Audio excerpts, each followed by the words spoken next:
You wake up every day with the same quiet pressure in your chest. Not panic, not fear exactly, just a weight. A feeling that no matter how hard you work, no matter how many hours you give, the life you're building still feels fragile, like one unexpected expense, one wrong move, one bad year could collapse everything. And deep down, there's a question you don't always say out loud. Will this ever be enough? Because working for money is one thing, but building something that outlives you, that's something else entirely, and most people never get there. Not because they're lazy, not because they're incapable, but because no one ever showed them how. In this audiobook, Build Wealth from Zero, you're going to step into a completely different way of thinking about money, time, and legacy. Not just how to earn, not just how to save, but how to build something that continues even when you're no longer there to manage it. You will learn how to move from survival to structure, from income to ownership, from effort to systems, from temporary wins to generational wealth. And let's be clear about something right now. This is not financial advice. This is education, perspective, and strategy designed to shift how you see the game entirely. Because the biggest difference between those who stay stuck and those who build wealth across generations is not access, it's awareness. Here's the roadmap of what you're about to experience. First, we're going to break the invisible ceiling in your mind, the beliefs that quietly keep you playing small. Then, we'll move into the real mechanics of money, how it flows, how it multiplies, and how it disappears when you don't control it. After that, we step into leverage, assets, systems, and strategies that allow your effort to expand beyond your time. And finally, we build the legacy layer, structures, protections, and decisions that ensure what you build doesn't vanish in one generation. Because history has shown something most people ignore. Making money is easy compared to keeping it, and keeping it is easy compared to passing it on. There's a reason entire fortunes disappear within 2 or 3 generations. And by the end of this audiobook, you'll understand exactly why. Here's a line I want you to remember. Income feeds your life. Assets feed your bloodline. If that hits something in you, stay with me, because what we're about to build isn't just for you. It's for people you may never meet, your future children, their children, and the version of your family that doesn't struggle the way you did. But before any of that can happen, we need to start somewhere uncomfortable. We need to start with you. Chapter 1. The Lie That Keeps You Broke. There is a story most people are living without realizing it. A quiet script running in the background of their decisions. It sounds like this. I just need to work harder. I just need to earn more. I just need one big opportunity. And on the surface, it feels logical. Work more, earn more, life improves, but look closer, really look. Because if that were true, millions of hard-working people wouldn't still feel stuck. People are exhausted, busy, constantly moving, and yet nothing truly changes. Why? Because effort without direction is just motion, and motion can keep you tired for decades. The truth is, you were never taught how money actually works. You were taught how to earn it, not how to multiply it, not how to protect it, not how to detach your time from it. And that's not an accident, because when you only know how to earn, you stay dependent on a job, dependent on a paycheck, dependent on time. But wealth, real wealth, starts the moment you break that dependency. There's a concept that quietly separates those who struggle from those who build. Control. Who controls your time? Who controls your income? Who controls your decisions? If the answer isn't you, then no matter how much money flows through your hands, it won't stay. Because money without control leaks.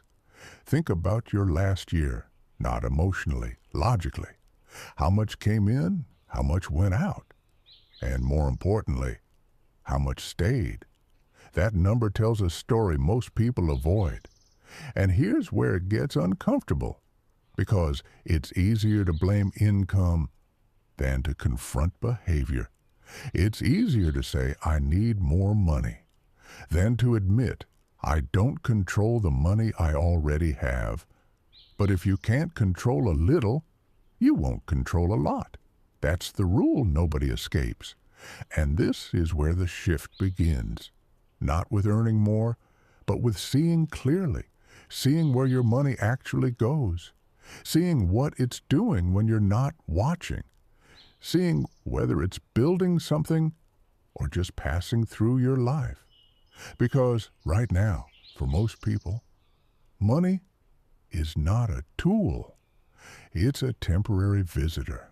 It arrives, it gets spent, it disappears over and over again, and that cycle feels normal until you question it, until you realize there are people who use money differently, people who don't just earn, they position, they structure, they build, and once you see that, you can't unsee it. But here's the tension. Awareness creates responsibility. Because once you understand the game, you can't pretend you don't.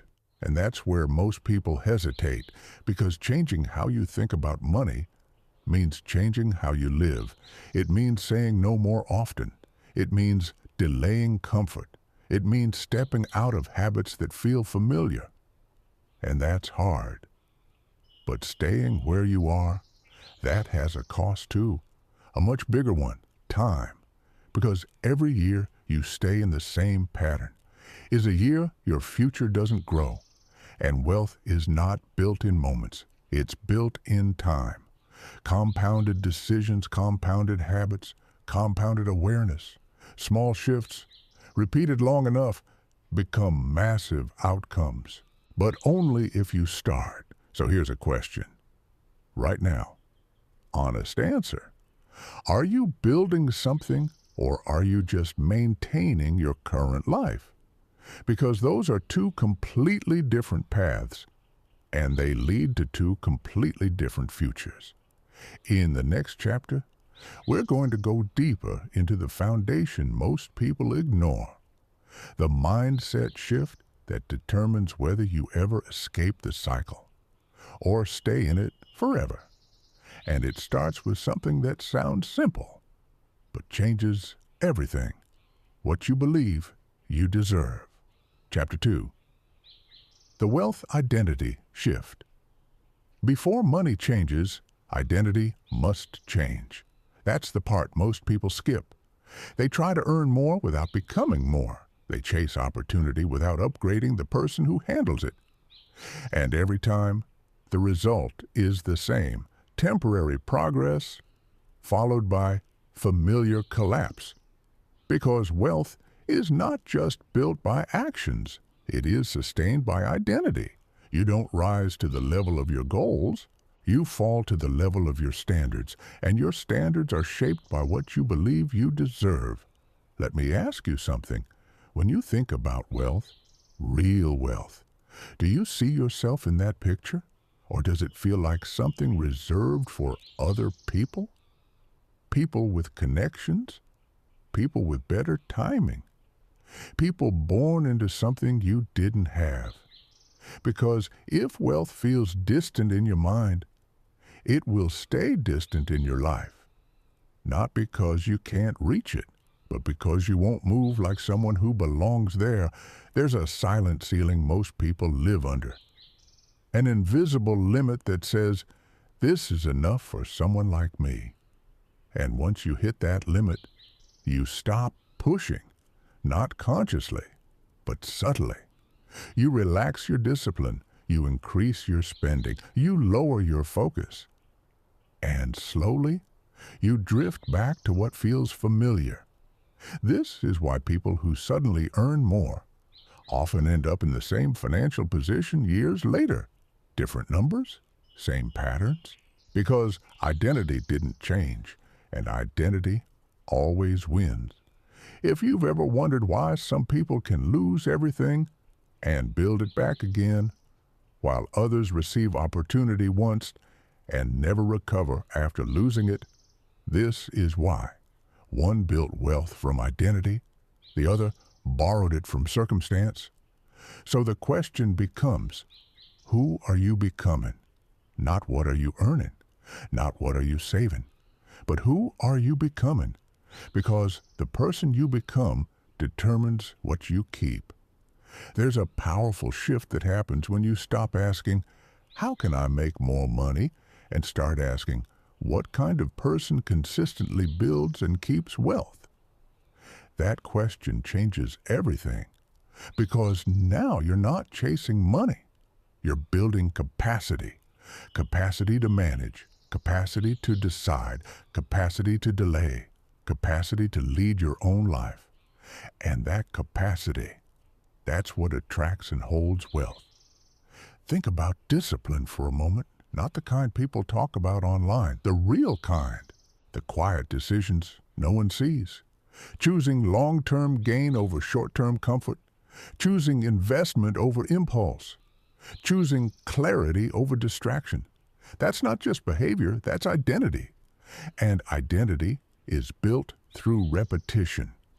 Daily choices, small decisions, consistent actions. Over time, they stack. And eventually, they define you. There's a reason why consistency shows up in every successful story, because consistency builds trust, not just with others, but with yourself. And when you trust yourself, you make stronger decisions. When you make stronger decisions, you create better outcomes. And when you repeat that long enough, you build something stable, something that doesn't collapse under pressure. But let's be honest, this is where most people struggle.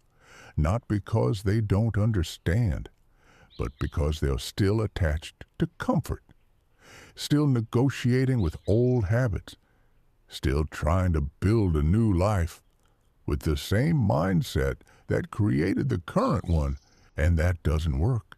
You can't build wealth with a survival mindset. You can't create legacy while thinking day to day. You can't expect long-term results from short-term thinking. At some point, you have to make a decision, not a loud one, not something you announce, a quiet internal shift where you say, I'm done thinking small. I'm done reacting to life. I'm done waiting for things to change. And instead, you start leading yourself. That's where everything begins. Because once you take full ownership, you stop blaming. You stop waiting. You stop drifting. You start building. And building requires clarity. Clarity about what matters. Clarity about what doesn't. Clarity about the direction you're moving in. Without clarity, effort gets wasted. Energy gets scattered. Time disappears. But with clarity, everything sharpens. Your focus becomes intentional. Your decisions become aligned. Your progress becomes visible. And this is where something powerful happens. Because once you start moving with clarity, you begin to separate from the crowd, not in a loud way, in a quiet, consistent way. You stop doing what everyone else is doing. You stop chasing what everyone else is chasing. And you start building something different, something deeper, something that lasts. There's a line I want you to carry forward. Wealth is not created by chance. It is sustained by character. If that resonates, let it sink in. Because in the next chapter, we're going to step into the practical side, the mechanics of money itself, how it moves, how it multiplies, and how most people unknowingly let it slip through their hands every single day. And once you see that clearly, you'll never look at money the same way again. Chapter 3. The flow of money. Money is not static. It moves, always. Even when you're not paying attention, it's moving in and out. Through your hands, through your accounts, through your decisions. And here's the truth. Most people never stop to consider. If you don't control the flow, you will never control the outcome. Because wealth is not about how much money passes through your life. It's about how much you direct and how long you keep it working. Think about this carefully. Two people can earn the same amount. One builds wealth, the other stays stuck. Why? Because one understands flow and the other just reacts to it. Most people live in what I call reactive money mode. They earn, they spend, they adjust, and then repeat. There's no structure, no system, no intentional direction, just movement. And movement without direction leads nowhere. You probably felt this before. Money comes in, and for a moment, there's relief, then bills, then expenses, then small decisions that feel harmless. And before you know it, you're back to where you started. That's not bad luck. That's unmanaged flow. And unmanaged flow will always return you to the same place. So let's break this down in a way that changes how you see everything.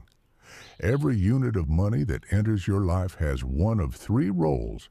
It either gets spent, it gets saved, or it gets invested.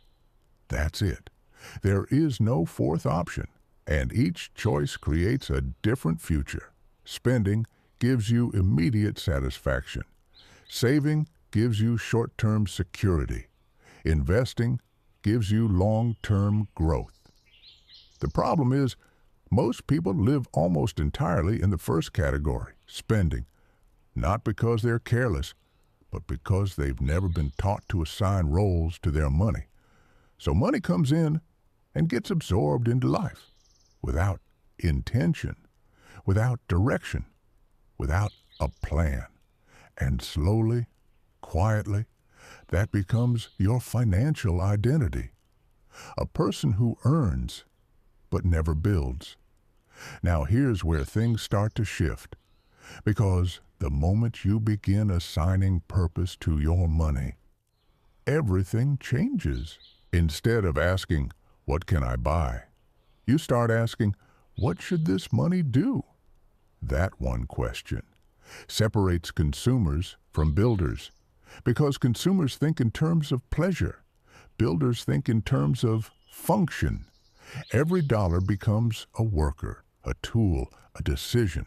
And when you begin to see money like that, you stop wasting it, not because you're restricted, but because you're intentional.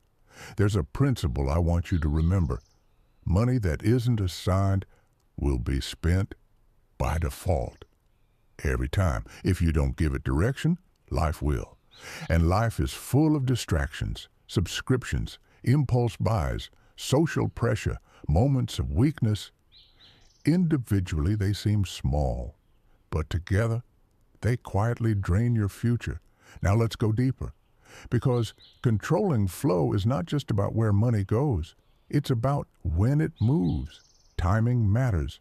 Impulse is expensive. Delay is powerful. Most people spend in the moment. Builders pause. They think. They evaluate. Because they understand something critical. Every decision has a long-term cost, even if it feels small right now. And that awareness changes behavior. Not overnight, but consistently. Over time, those small pauses turn into massive differences. This is how wealth begins, not with huge leaps, but with controlled movement. Now, here's another layer most people miss. Income alone does not create wealth. Retention does. How much you keep, how long you keep it, and what you do with it while you have it. Because if money comes in and leaves just as fast, you're not building, you're circulating. And circulation without accumulation keeps you in the same place. There's a quiet discipline required here. The discipline to not upgrade your lifestyle every time your income increases. The discipline to hold your standard steady while your capacity grows. Because lifestyle inflation is one of the biggest traps in modern life. You earn more, so you spend more, and suddenly nothing changes. Just bigger numbers. Same situation. But the people who build wealth, they do the opposite. They increase income and control expenses. They create a gap. And that gap, that's where wealth lives. Because that gap becomes capital, and capital becomes opportunity, and opportunity becomes leverage. But none of that happens if there is no gap. So ask yourself honestly, right now, is there a gap in your life between what you earn and what you spend, or are they too close?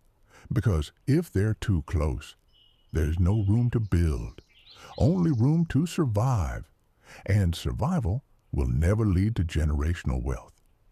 This is where discipline meets awareness, where identity meets action, where your decisions begin to shape your future in real, measurable ways. And it doesn't require perfection. It requires consistency, small, controlled, repeated decisions. That's it. But here's where it gets interesting, because once you start controlling flow, you unlock the next level, leverage, the ability to make your money work, even when you're not. And in the next chapter, we're stepping into that world, where money stops being something you chase and starts becoming something that works for you, quietly, consistently, powerfully. And once you understand that, you'll never want to go back. Dear viewer, we now have over 150 videos on our channel. That's a huge number, and we want to thank you, our viewers and subscribers, so much for that. You inspire us to create great videos every time and choose the best topics for our audiobooks. If you haven't subscribed yet, now is the perfect time to do so. We have big plans for this channel. Thank you. Chapter 4. Leverage. The moment money starts working without you. There comes a moment in every person's financial life where effort alone stops being enough. You can work longer hours, you can push harder, you can sacrifice more time, but eventually you hit limit because time is finite. And if your income is directly tied to your time, then your income has a ceiling. That's the trap most people never escape. They become more efficient workers, but they never become owners. And ownership, that's where leverage begins. Leverage is simple to understand, but difficult to apply. It means using something other than your direct effort to produce results. It means your money, your systems, or your assets start working on your behalf, even when you're not actively involved. And once that shift happens, everything changes. Because now you're no longer trading time for money. You're building engines. Engines that produce, engines that scale, engines that continue without constant input. Let's make this real. Imagine two people. Both earn the same income. Both work similar hours. But one of them takes a portion of what they earn and puts it into something that produces more, an asset, something that generates value over time, while the other spends everything they earn. Who do you think looks the same after 5 years, 10 years, 20 years? The difference doesn't show immediately. That's what makes it dangerous, because in the short term, they look equal. Same lifestyle, same income, same daily routine. But under the surface, one is building momentum, and the other is standing still, and time amplifies that difference.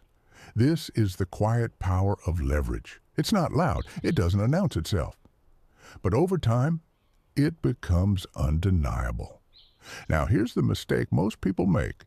They think leverage requires a lot of money to begin, that you need to already be rich to invest. But that's backwards. Leverage is how you become wealthy, not something you wait for. Even small amounts, applied consistently, can begin the process. Because leverage is not about size, it's about repetition, consistency over intensity, direction over speed. You don't need to move fast. You need to move correctly, and most importantly, you need to start.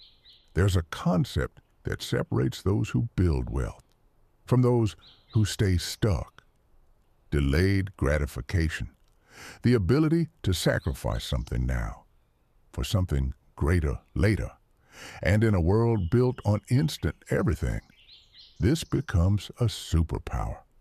Because while most people consume immediately, a few choose to build quietly. They delay, they invest, they position themselves for the future. And over time, that discipline compounds. But let's go deeper, because not all leverage is equal. There are different forms, and understanding them changes how you play the game. The first form is financial leverage, using money to create more money, investments, assets, opportunities that generate return. The second form is time leverage, systems that allow you to earn without being constantly present. Automation, processes, scalable work. The third form is knowledge leverage, skills and understanding that increase your ability to make better decisions. Better decisions create better outcomes, which lead to better opportunities. And then there's network leverage, the people you surround yourself with, because the right environment accelerates everything, and the wrong one slows you down without you realizing it. Now here's where it becomes real. Because knowing about leverage is easy. Applying it requires change. It requires you to shift from consumption to creation, from spending to building, from reacting to planning. And that's uncomfortable at first because it goes against the default behavior of most people. But remember this: comfort builds habits. Discomfort builds results. And if you stay in comfort, you stay in the same financial position. So the question becomes, where can you start? Not tomorrow, not someday, today. Where can you begin to create even the smallest form of leverage in your life? Maybe it's setting aside a percentage of your income. Maybe it's learning a new skill that increases your earning potential. Maybe it's building something small that can grow over time. The action itself doesn't have to be massive, but it has to be intentional. Because intention, repeated consistently, becomes transformation. And here's something important to understand. Leverage takes time to show results. At first, it feels slow, almost invisible. But that's the nature of compounding. It starts quietly, and then it accelerates. And when it does, it feels like everything changed overnight. But it didn't. It was building all along in the background, while others were distracted, while others were consuming, while others were waiting. And this is where patience becomes critical. Because if you quit too early, you miss the entire point. Most people stop right before things start working because they expect immediate results. But wealth doesn't reward impatience, it rewards consistency. So stay with it, stay focused, stay intentional, because what you're building now is not just for today, it's for years from now. And in the next chapter, we're going to go deeper into one of the most misunderstood concepts in wealth building, assets. What they really are, how they function, and why most people think they own assets, when in reality, they own liabilities. And once you see the difference clearly, your entire financial strategy will shift. Chapter 5. Assets. The truth most people get wrong. The word asset gets thrown around everywhere. People say it casually. I bought an asset. I'm investing in assets. I'm building assets. But if you stop someone and ask them to define it clearly, most can't. And that confusion, it's expensive. Because misunderstanding assets leads to building the wrong things. And building the wrong things keeps you stuck, even when you think you're progressing. So let's strip it down. No complexity, no noise. An asset is something that puts money into your pocket. A liability is something that takes money out of your pocket. That's it.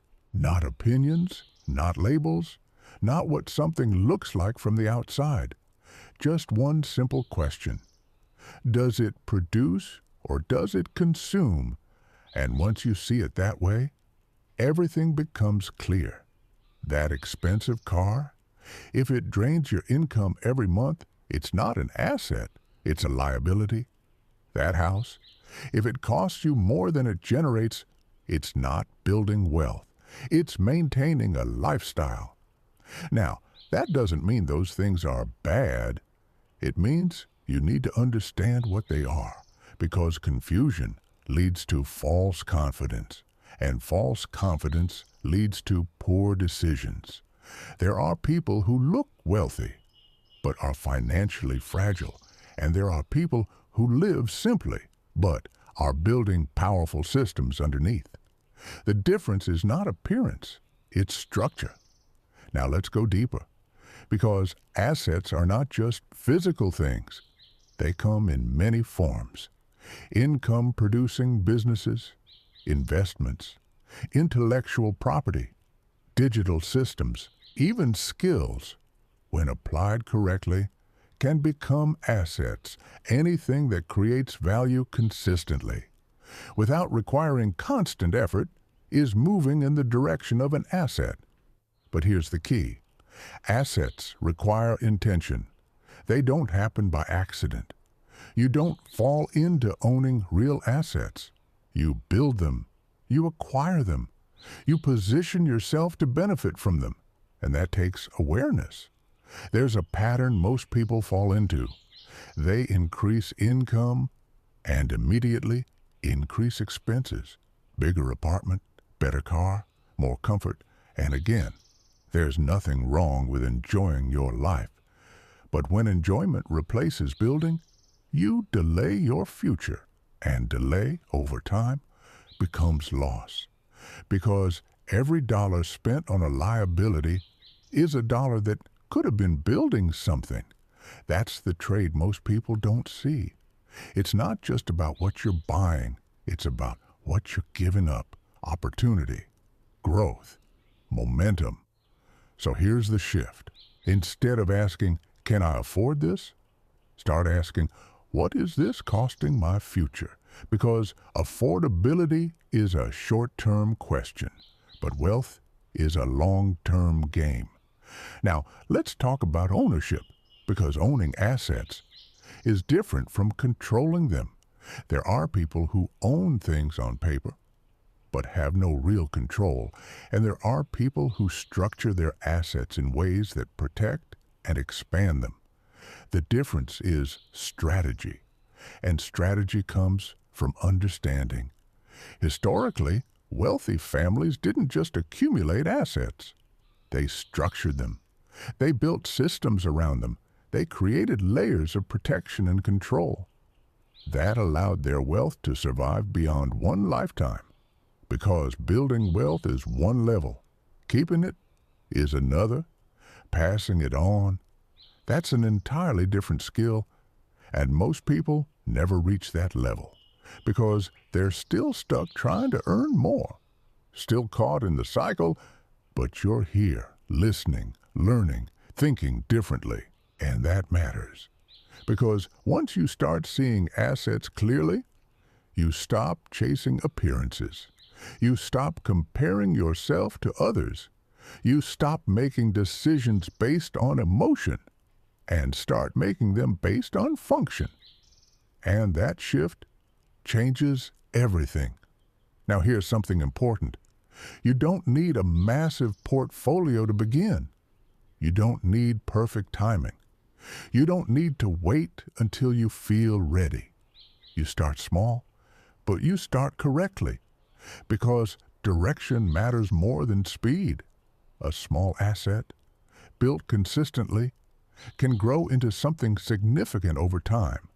But a wrong direction, no matter how fast you move, takes you further away from where you want to be. So slow down, think clearly, be intentional, because every decision you make now is shaping your future, and your future is not built in one moment, it's built in thousands of small ones. Now, in the next chapter, we're going to step into something deeper, something most people ignore until it's too late. Protection. Because building wealth without protecting it is like filling a bucket with holes. And once you understand where those holes are, you'll see why so many people lose everything, even after they've worked so hard to build it. Chapter 6. Protection.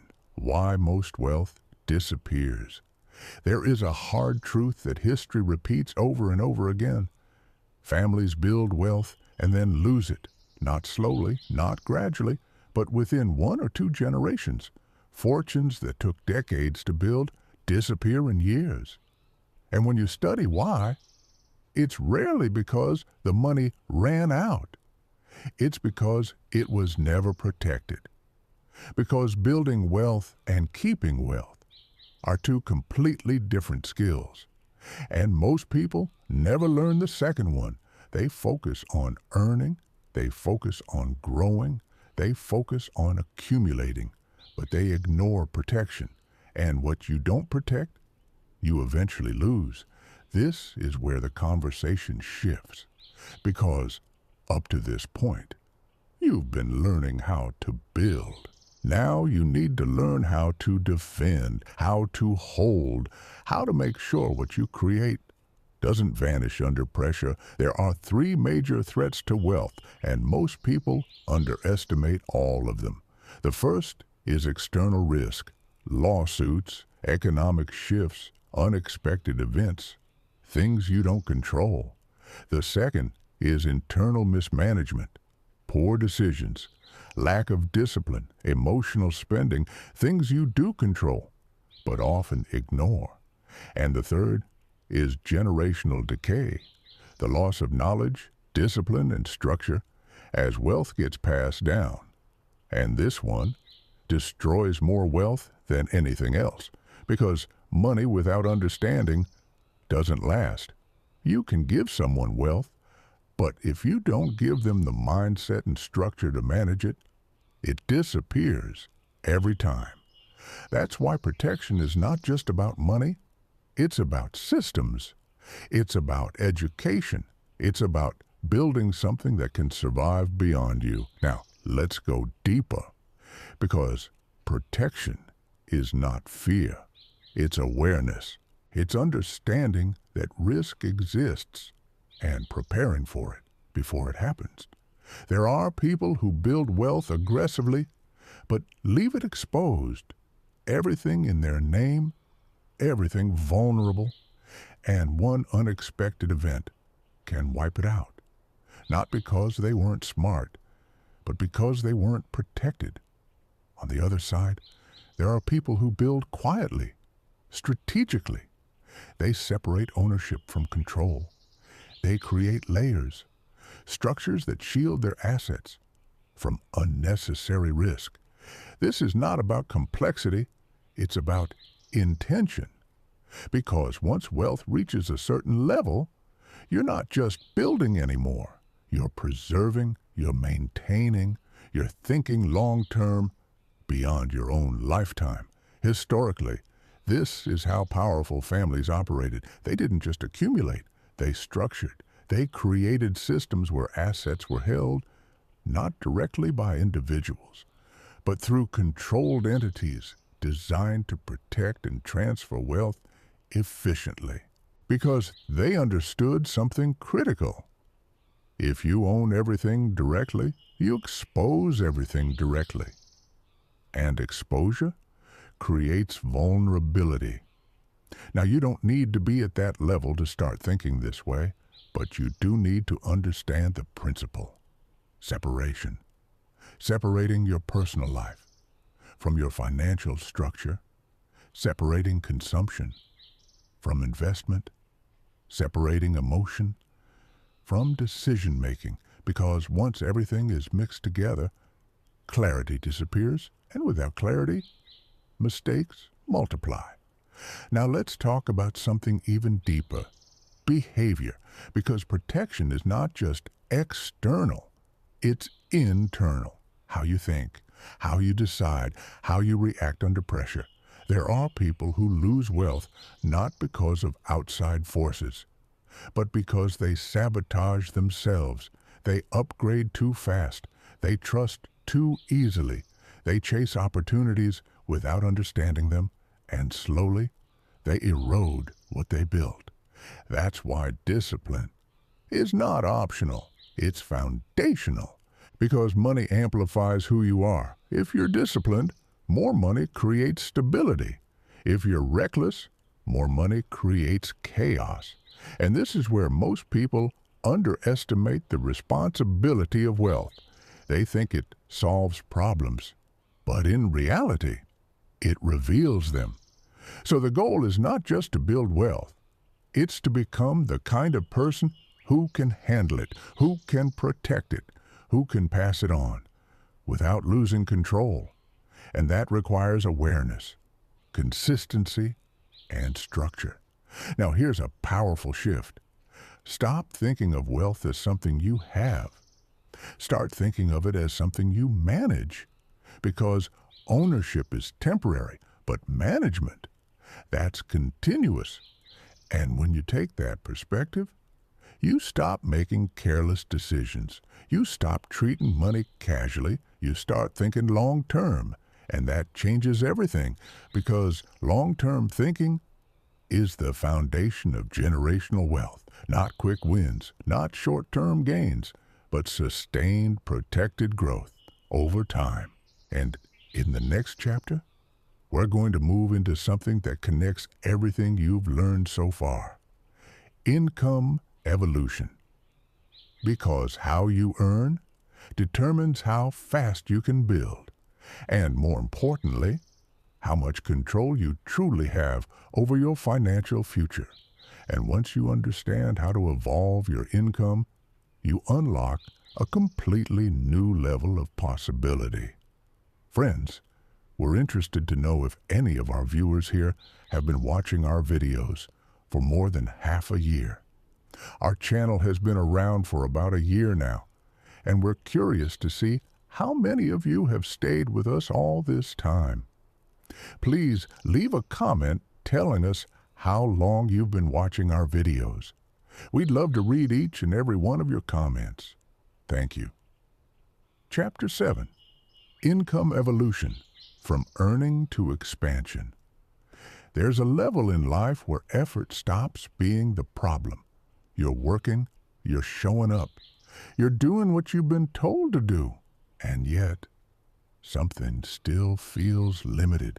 Because no matter how hard you push, there's a ceiling you keep hitting. That ceiling is the structure of your income, not your effort, not your intelligence, not your potential, your structure. Most people never question this. They just try to climb higher inside the same system, work more hours, ask for a raise, take on more responsibility, and while that can improve your situation, it rarely transforms it, because you're still inside the same framework. Time in, money out. And as long as that's the model, your growth is restricted. This is where income evolution begins. The shift from working harder to working differently, from linear growth to scalable growth, from dependency to control. Let's break this down simply. There are levels to income. The first level is active income. You trade time for money. You work. You get paid. Simple, but limited, because if you stop working, the income stops. The second level is leveraged income. You still work, but your effort starts to multiply. Maybe through systems, maybe through distribution, maybe through something that reaches beyond your direct time. And the third level is scalable income, where your work, once created, continues to produce without constant effort.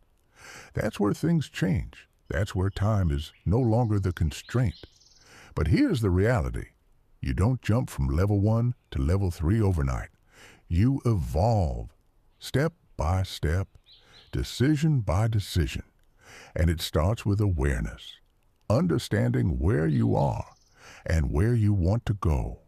Because if you don't define that, you stay in motion without direction.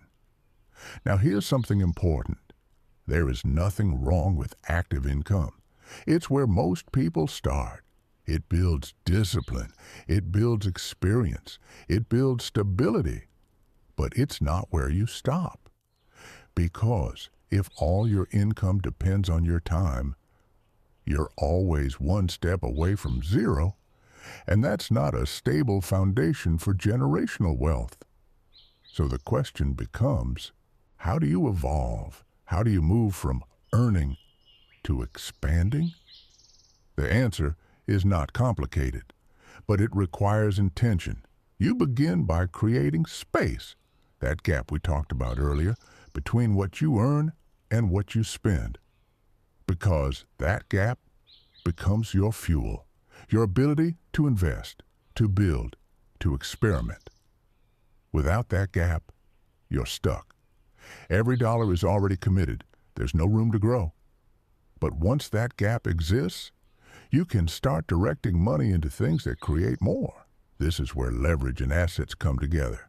You begin allocating resources into opportunities that expand your income beyond your time. And over time, those small allocations start to grow. Now here's where most people hesitate. Because evolution requires uncertainty. It requires stepping into something new, something you don't fully understand yet. And that's uncomfortable, but comfort keeps you in the same place every time. So you have to decide, do you want certainty or do you want growth? Because rarely do you get both at the same time. And this is where courage becomes part of the equation, not reckless decisions, not blind risk, but calculated movement, learning, testing, adjusting over and over again until something starts to work. And when it does, you double down, you build on it, you expand it. Now here's a powerful truth. Income growth is not just about what you do, it's about what you become capable of doing. Your skills, your thinking, your awareness. All of it contributes because the more capable you become, the more opportunities you can see. And more importantly, the more opportunities you can execute on. There are people surrounded by opportunity, but they don't recognize it because their level of awareness isn't there yet. And there are people who walk into the same environment and see possibilities everywhere. Same world, different perspective, different outcome. So if you want to evolve your income, focus on expanding your capacity. Learn continuously. Observe carefully. Think independently. Because knowledge is a form of leverage. The more you understand, the more precisely you can move. And precision creates efficiency. Efficiency creates results. Now let's address something real, fear. Because at some point, you will feel it. The fear of losing money, the fear of making the wrong decision, the fear of stepping outside what feels safe, and that fear stops most people, not because they lack ability, but because they lack confidence. And confidence doesn't come from thinking, it comes from action, from experience, from doing the thing you're unsure about and realizing you can handle it. So don't wait to feel ready, you won't. Start anyway. Start small, but start. Because every step you take builds clarity, builds confidence, builds momentum, and momentum changes everything. Now here's the deeper layer. Income evolution is not just about making more. It's about creating options. Freedom to choose, freedom to decide, freedom to live without constant financial pressure, and that freedom is what allows you to think long-term, to build legacy, to create something that extends beyond you. Because when you're trapped in survival, you can't think generationally. You think day to day, and that's normal. But once you create space, once your income evolves, your thinking expands. And that's when real wealth building begins. Now, in the next chapter, we're going to go even deeper into something that quietly shapes your entire financial life, your environment. Because who you're around, what you see, what you normalize, all of it influences your decisions more than you realize. And once you understand that, you'll start choosing your environment differently, with intention, with awareness, with purpose. Chapter 8, Environment, the invisible force, shaping your wealth. There is a force in your life that is so constant, so quiet, that most people never question it. They just live inside it, react to it, adapt to it, and over time, become a reflection of it. That force is your environment, not just where you live, but what you see every day, what you hear, what you normalize, what you accept as just how things are. Because here's the truth most people underestimate. Your environment doesn't just influence you, it programs you slowly, subtly. Repeated exposure becomes belief. Belief becomes behavior. Behavior becomes results. And before you realize it, you're living a life shaped by things you never consciously chose. Think about it. If you're surrounded by people who constantly spend, spending feels normal. If you're surrounded by people who never invest, investing feels risky. If you're surrounded by people who complain about money, scarcity becomes your default mindset. Not because it's true, but because it's familiar, and familiarity is powerful. It feels safe, even when it's limiting. This is why two people with the same potential can end up in completely different places, different environments, different inputs, different outcomes. Now here's where it gets real. Because changing your environment doesn't always mean physically moving. Sometimes it means becoming more selective. Selective about what you listen to. Selective about who you spend time with. Selective about what you allow into your mind. Because your mind is where everything starts. And what you feed it daily shapes your perception of what's possible. There's a concept I want you to hold on to. Exposure expands expectation. When you see something often enough, it stops feeling impossible. It starts feeling achievable, normal, expected. That's why exposure matters. If all you ever see is survival, you'll aim for survival. If all you ever see is struggle, you'll expect struggle. But when you begin to expose yourself to different levels, different thinking, different standards, your mind adjusts. And once your mind adjusts, your actions follow. Now here's the challenge. Most people don't intentionally choose their environment. They inherit it. from family, from friends, from habits built over years. And again, this is not about blame. It's about awareness, because once you're aware, you have a choice. You can stay in the same patterns, or you can start shifting them gradually, intentionally, because environment is not just physical, it's digital. What you watch, what you scroll, what you listen to, all of it feeds your thinking. And in 2026, that matters more than ever, because attention is constantly being pulled. Notifications, content, distractions designed to keep you consuming, not building. And if you're not careful, you spend hours feeding your mind things that don't move your life forward. That's not neutral. That's negative, because time is limited and attention is one of your most valuable assets. So you have to protect it. You have to direct it.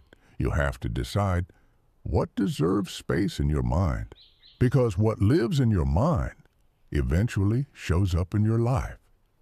Now let's talk about people, because this is where it becomes uncomfortable. There are relationships in your life that feel normal, but quietly limit your growth, not intentionally, not maliciously, but through mindset, through habits, through expectations. And when you start changing, when you start thinking differently, you'll feel the tension.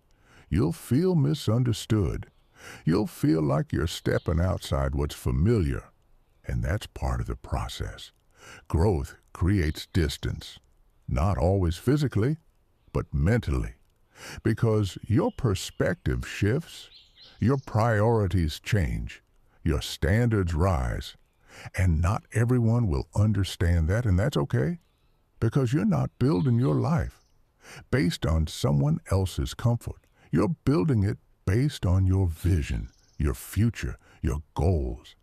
And sometimes that requires distance, or at least boundaries, because proximity influences behavior. If you're constantly around people who normalize mediocrity, you will slowly lower your standards. If you're around people who build, who think long-term, who move with intention, you will rise, not instantly, but consistently. Because energy transfers, standards transfer, thinking transfers. And over time, you become aligned with what surrounds you. Now here's the key. You don't need a perfect environment. You need a purposeful one. Even small changes make a difference. One conversation, one book, one shift in what you consume daily. It all adds up, and over time, it compounds, just like money. Now imagine this. You improve your environment, even slightly. You improve your thinking. Your decisions become sharper. You start making better moves. Those moves create better results. Those results reinforce your belief, and that belief pushes you further. That's the cycle you want. Upward, intentional, controlled. But it starts with awareness. It starts with asking yourself, what am I surrounding myself with daily, and is it helping me build or keeping me where I am? Because environment is either lifting you or holding you. There is no neutral. And in the next chapter, we're going to step into something even deeper. Time. Not just how you use it, but how you value it. Because wealth is not just about money. It's about how you allocate your most limited resource. And once you truly understand time, you start making decisions that most people never even consider. Chapter 9. Time. The asset you can't refill. There is one resource you are spending right now, whether you realize it or not. You're spending it as you listen. You're spending it as you think. You're spending it with every decision you make. And once it's gone, you don't get it back. That resource is time. Money can be lost and regained. Opportunities can disappear and reappear. Skills can be learned at any stage, but time moves in one direction. Always. And here's what most people don't fully understand. Your financial life is a direct reflection of how you use your time. Not in one day, not in one week, but over years, patterns, habits, decisions repeated thousands of times. That's what builds wealth, or prevents it. There's a phrase I want you to remember. An hour is a mirror. It reflects what you value. It reflects what you prioritize. It reflects who you are becoming. Because every hour you spend is a vote for your future or a vote against it. Now here's the uncomfortable truth. Most people don't consciously spend their time. They drift through it, scrolling, reacting, waiting, repeating routines that don't move them forward, and at the end of the day, they feel busy, but not fulfilled, active, but not progressing. And that's dangerous because motion creates the illusion of progress. But illusion doesn't build anything real. So the question becomes, where is your time actually going? Not what you intend, not what you plan, but what you consistently do, because intention without action is just imagination. Now let's connect this to wealth, because time and money are directly linked. When you trade time for money, your income is limited by hours. When you invest time into building systems, your income starts to expand beyond hours. That's the shift from consumption to creation, from immediate return to long-term growth. But that shift requires something most people resist: delayed reward. Doing something today that doesn't immediately pay you, learning, building, creating, while others are relaxing, while others are consuming, while others are choosing comfort. And at first, it feels like you're missing out. It feels like you're doing more for less. But over time, that flips, because what you're building quietly starts to produce, starts to grow, starts to separate you from the crowd, and suddenly the sacrifice makes sense. Now here's something critical. You don't need to change your entire life overnight. You need to reclaim small portions of your time, 1 hour, focused, intentional, every single day, because 1 hour, used correctly, compounds 365 hours a year. That's not small, that's transformation, but only if it's consistent. Because consistency is what turns time into results. Without consistency, time gets wasted. With consistency, time builds. There's a reason this concept shows up again and again in high performers. Because it works. Not because it's exciting, not because it's easy, but because it's reliable. And reliability is what creates long-term outcomes. Now let's go deeper. Because time is not just about quantity, it's about quality. What you do during that hour matters. Are you focused or distracted? Are you building or just thinking about building? Are you learning with intention or passively consuming information? Because passive time feels productive, but produces very little. Active time feels demanding, but produces results, and results are what move your life forward. Now let's address something real: distraction. Because in today's world, distraction is everywhere, constant, relentless, designed to capture your attention and hold it, because attention is valuable, and if you don't control it, someone else will. Apps, platforms, content, all competing for your time. Not to build your future, but to keep you engaged. And if you're not careful, you give away hours without even realizing it. That's not harmless. That's costly. Because those hours could have been invested in yourself, in your growth, in your future. So you have to become aware. You have to take control. Not perfectly, but intentionally. Choose what deserves your time and protect it. Because once time is gone, it's gone. Now here's a powerful shift. Stop asking, do I have time? Start asking, is this worth my time? Because you always have time. The question is, what are you choosing to do with it? And those choices define your future, one decision at a time, 1 hour at a time. Now imagine this. You take control of your time. You become intentional. You invest daily. Small, consistent effort over months, over years. What happens? You build. Not instantly, but steadily. And that steady growth becomes unstoppable because it's rooted in discipline, in awareness, in purpose. And that's what separates people. Not talent, not luck, but how they use their time. Now, in the next chapter, we're going to connect everything you've learned so far into one powerful concept, the compounding effect. Because once you truly understand how small actions multiply over time, you stop looking for shortcuts and start building something real, something lasting, something that grows, even when you're not watching. Chapter 10, Compounding, the force that builds what you cannot see. There is a force working in your life right now, quiet, invisible, unnoticed by most people, but it is shaping your future every single day. That force is compounding, and once you understand it, you stop chasing quick wins. You stop looking for shortcuts.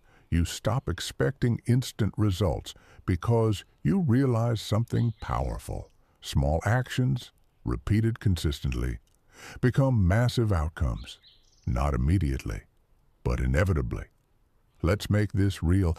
Imagine two people. One makes a small improvement every day, learns a little more, saves a little more, invests a little more time into growth. The other stays the same. No major mistakes, but no intentional progress either. At first, there is no visible difference. Days pass, weeks pass, months pass.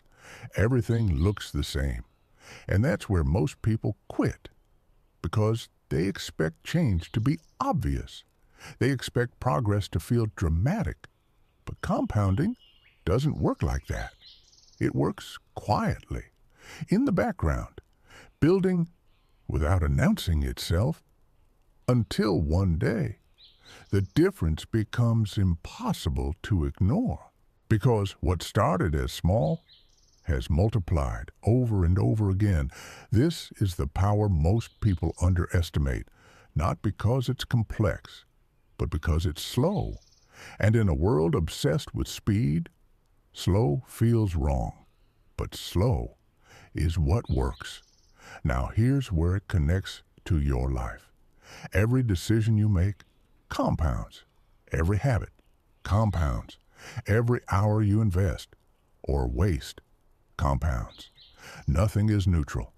Everything is either building or eroding your future. Think about your finances.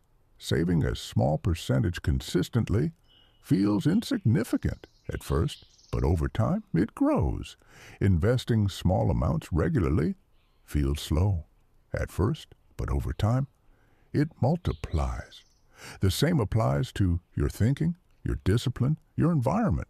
Everything stacks, everything builds, everything compounds. Now here's the danger, negative compounding. Because just like positive habits build your future, negative habits quietly destroy it. Overspending, inconsistency, distraction. They don't seem serious in the moment, but over time, they accumulate. And eventually, they create a gap between where you are and where you could have been. And that gap is painful to see, because it wasn't caused by one big mistake. It was caused by many small ones. repeated, ignored, normalized. So the goal is not perfection, it's awareness, it's understanding that every small choice matters. Because it does. Now, here's something powerful.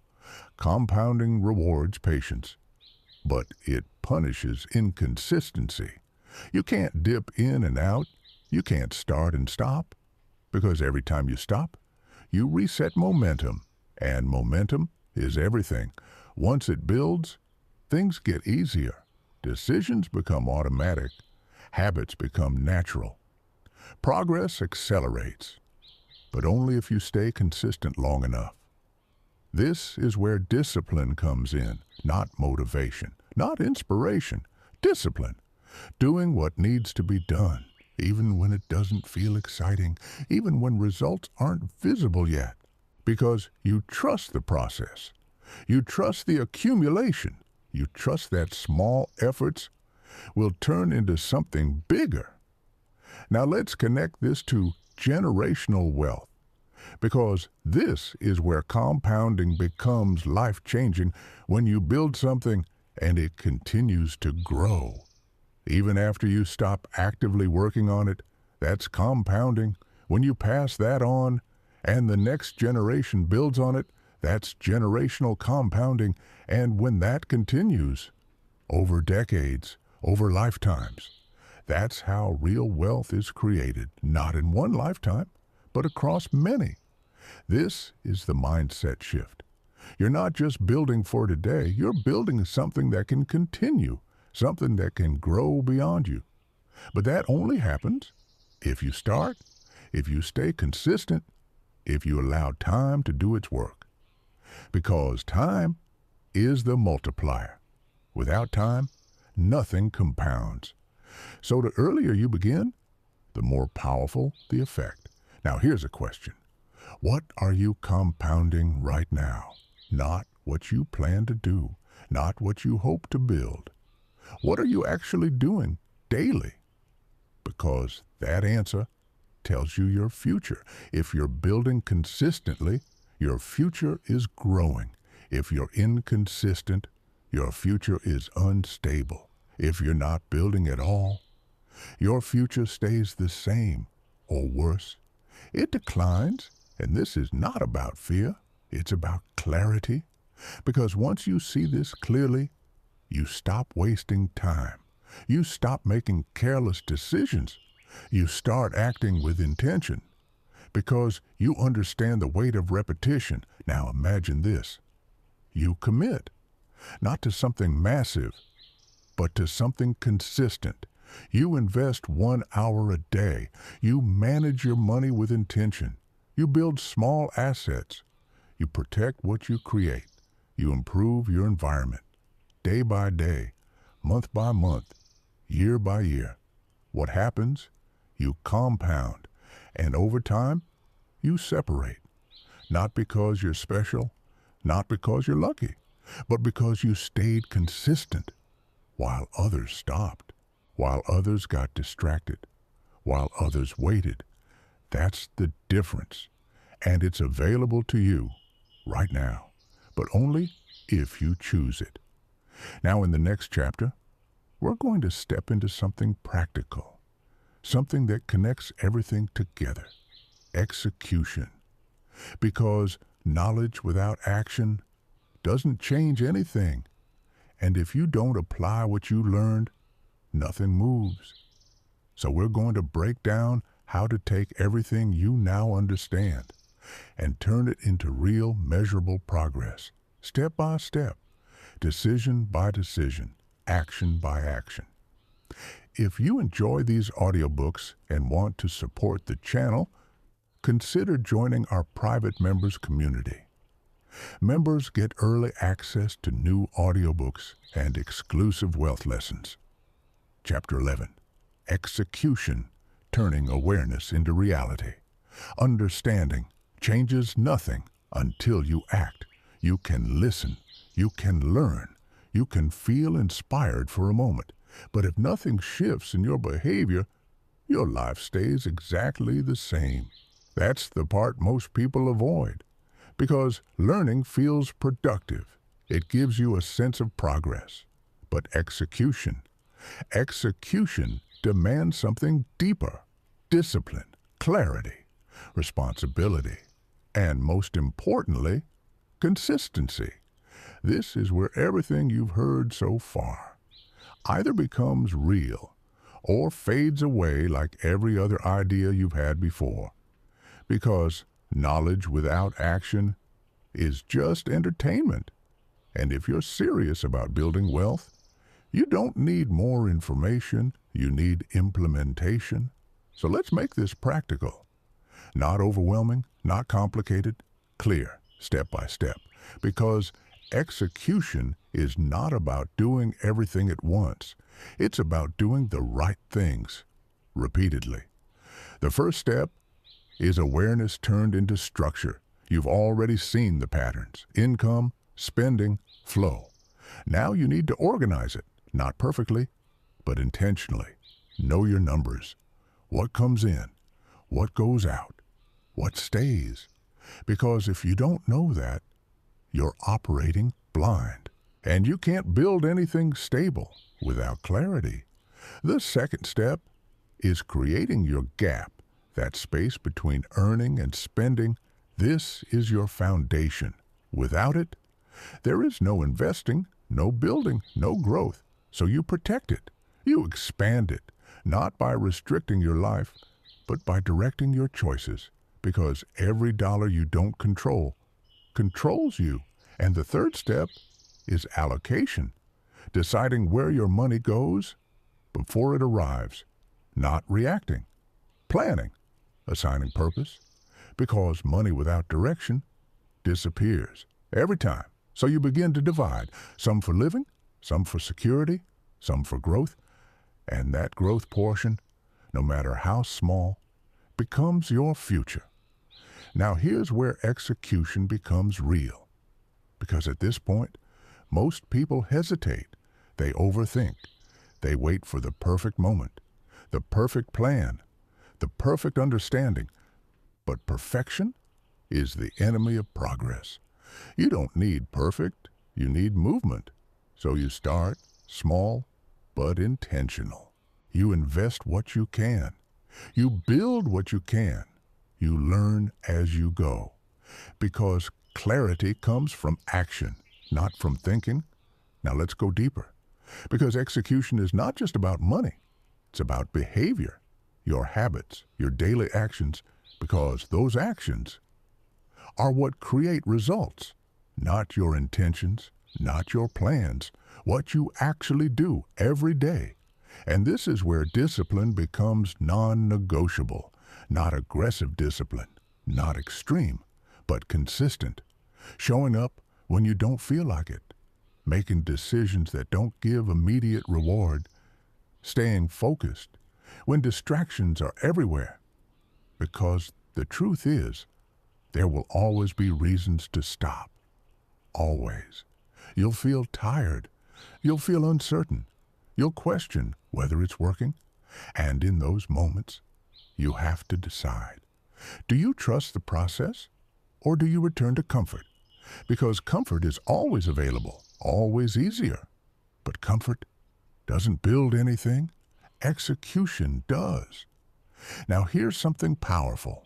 You don't need massive action. You need repeated action, small steps, taken daily, because those steps stack, and over time, they become something significant. This is where most people get it wrong. They wait for big opportunities, big moves, big moments. But wealth is not built in big moments. It's built in small ones, repeated, consistently, over time. So shift your focus from big actions to consistent actions, from intensity to sustainability. Because sustainability is what allows you to keep going, and keeping going is what creates results. Now let's address something real: failure. Because at some point, you will make mistakes. You will invest in something that doesn't work. You will make decisions that don't go as planned. And that's not a problem. That's part of the process. Because execution is not about being right every time. It's about learning quickly, adjusting, improving, and continuing. The only real failure is stopping. Because once you stop, everything you've built slows down. Momentum fades. Progress stalls. So don't aim to be perfect. Aim to be consistent. Now here's a shift I want you to make. Stop measuring success by immediate results. Start measuring it by consistency. Did you show up today? Did you make the right decision today?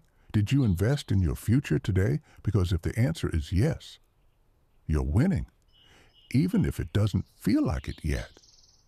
Because results take time, but consistency builds certainty. Now imagine this. You commit, not for a week, not for a month, but long term. You execute daily. You refine your approach. You stay focused. What happens? You build. Slowly at first, then faster, then exponentially. Because once momentum builds, everything changes.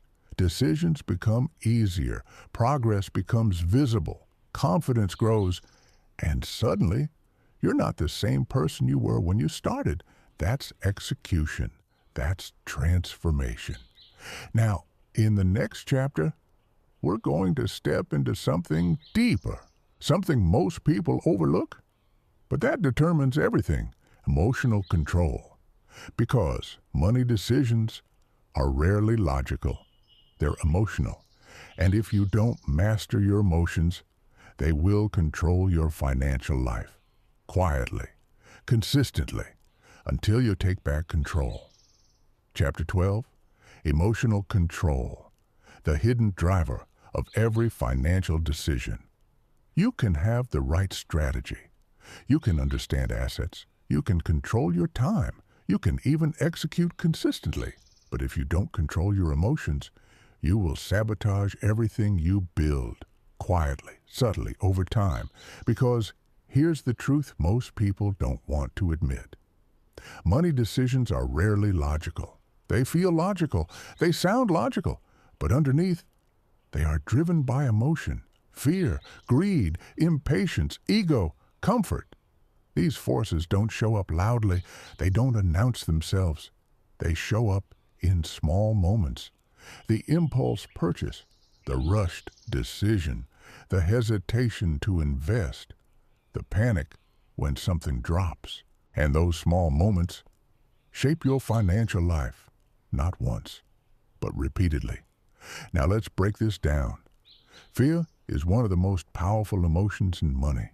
Fear of losing, fear of failing, fear of making the wrong move. And because of that fear, people don't act. They wait, they delay, they overthink. And while they're waiting, time passes, opportunities move, and nothing changes. But here's the paradox. The same fear that stops people from taking action also pushes them into bad decisions. Because when fear builds up long enough, it turns into urgency. And urgency creates impulsive action, buying at the wrong time, selling at the wrong time, jumping into things without understanding them. So fear works both ways. It freezes you or it rushes you. And both are dangerous. Now let's talk about greed, because this one is even more subtle. Greed doesn't feel negative at first. It feels like ambition, like wanting more, like pushing for better results. But when it's unchecked, it becomes destructive, because greed removes discipline. It makes you chase. Chase returns. Chase trends. Chase opportunities you don't fully understand. And chasing leads to mistakes. Because instead of following a strategy, you follow emotion, and emotion is inconsistent. Now here's another one. Impatience. This is one of the biggest reasons people fail to build wealth, because they expect results too quickly. They invest and expect immediate returns. They build and expect instant success. And when that doesn't happen, they quit. They switch strategies. They abandon what they started, not because it didn't work, but because it didn't work fast enough. And that's where they lose. Because wealth is not built quickly, it's built consistently over time. And impatience breaks consistency. Now let's go deeper. Ego. This one is dangerous because it hides behind confidence. It tells you, you know enough. You don't need to learn more. You're already ahead. And because of that, you stop growing. You stop questioning your decisions. You stop improving. And slowly, you become blind to your own mistakes. That's how people lose everything, not because they didn't know, but because they stopped learning. Now, here's the final one. Comfort. This is the quietest, but most powerful emotion. Because comfort feels good, it feels safe, it feels easy. But comfort prevents growth. Because growth requires change, and change is uncomfortable. So most people stay where they are, not because they can't move, but because they don't want to feel discomfort. And that decision costs them years, sometimes decades. Now here's the shift. You don't eliminate emotions. That's not the goal. You become aware of them. You recognize when they show up. And you choose your response. Instead of reacting automatically, you pause. You think. You ask yourself, is this decision coming from clarity or emotion? That question alone can save you years of mistakes. Because awareness creates space.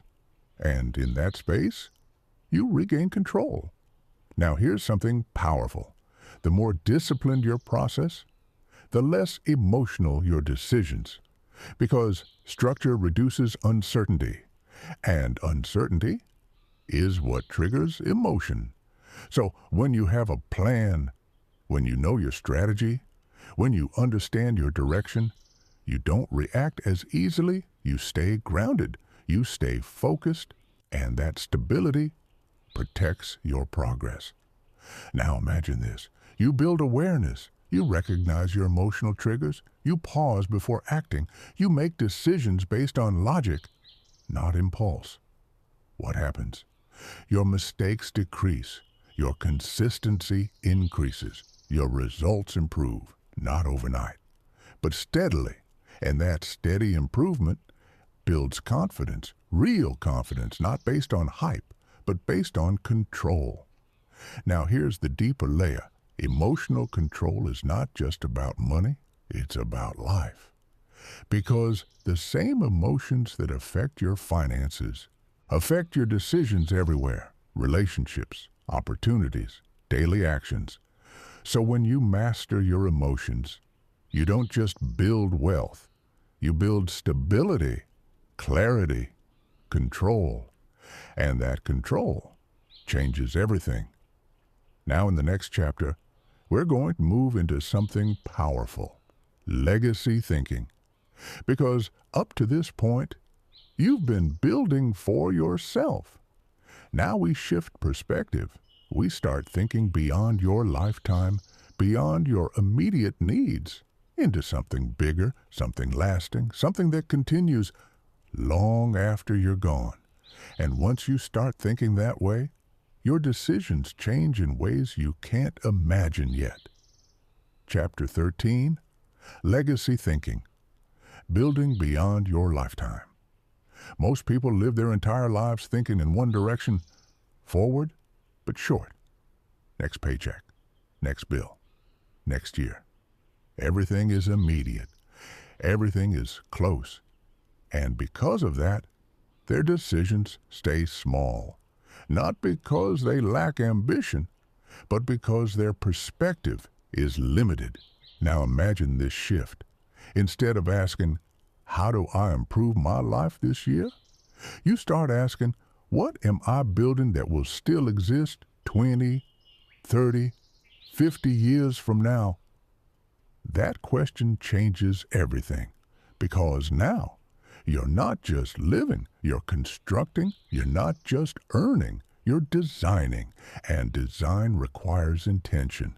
This is where legacy thinking begins, not with money, but with perspective, because generational wealth is not just about numbers, it's about continuity, the ability for what you build to continue, to grow, to support people you may never meet. That's a different level of thinking, and most people never reach it because they're still focused on survival. And again, that's understandable. If you're trying to stabilize your life, thinking 50 years ahead feels unrealistic.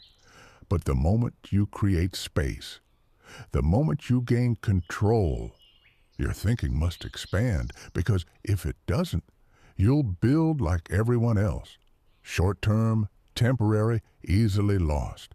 There's a pattern that repeats across history. The first generation builds, the second maintains, the third loses everything. Why?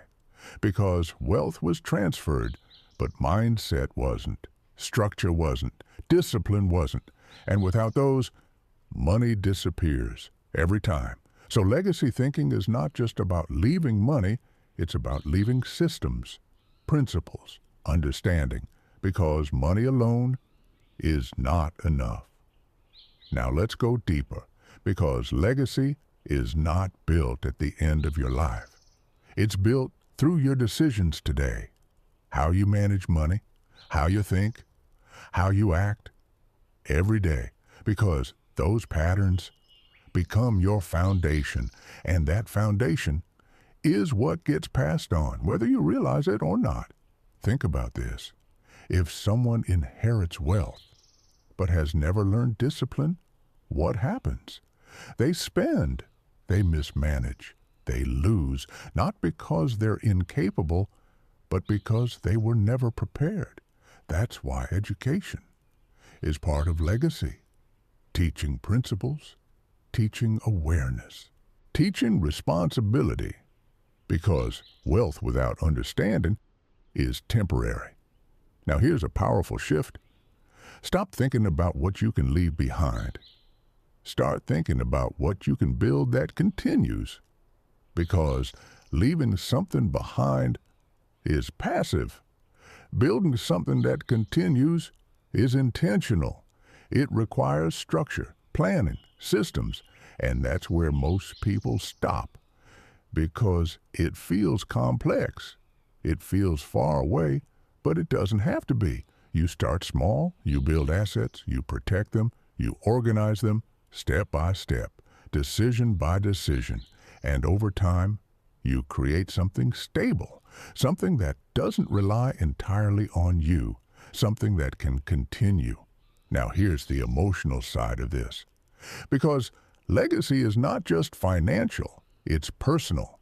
It's the example you set, the standards you live by, the discipline you demonstrate, because those things transfer more than money ever will. If you build wealth but live without discipline, that gets passed on.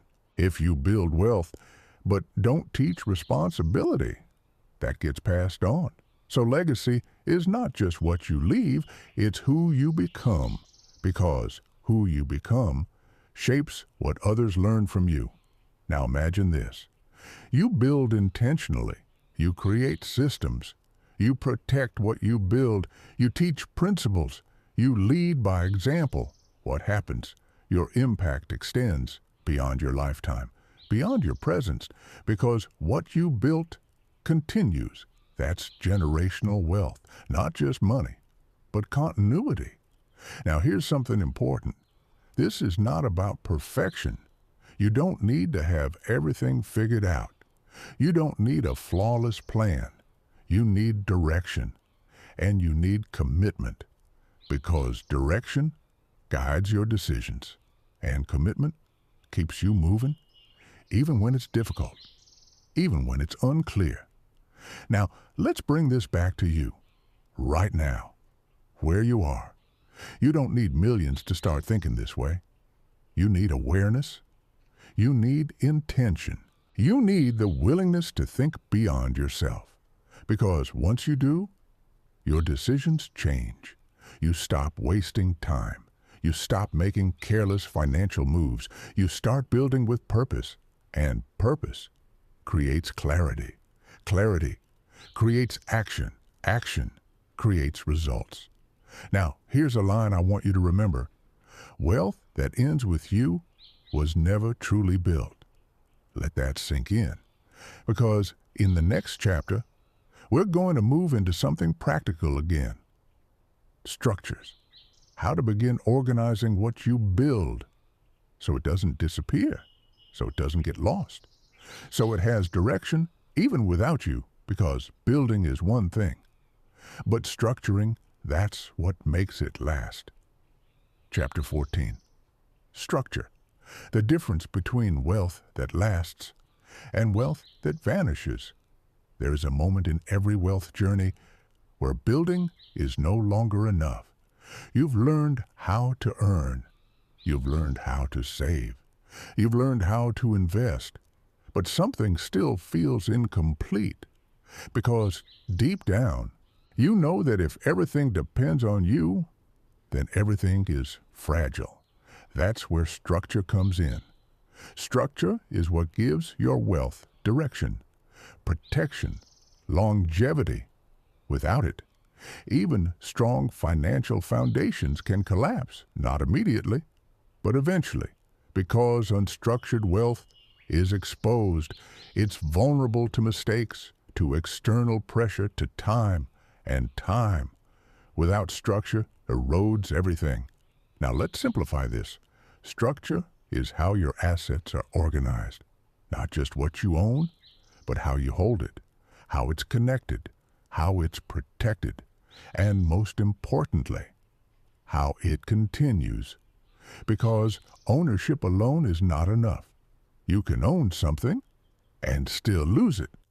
But when something is structured properly, it becomes harder to destroy, harder to misuse, harder to lose. This is the level where wealth becomes intentional, not reactive, designed, not accidental. Now here's what most people do. They build everything under themselves. Their name, their identity, their direct control. And at first, that feels simple, easy.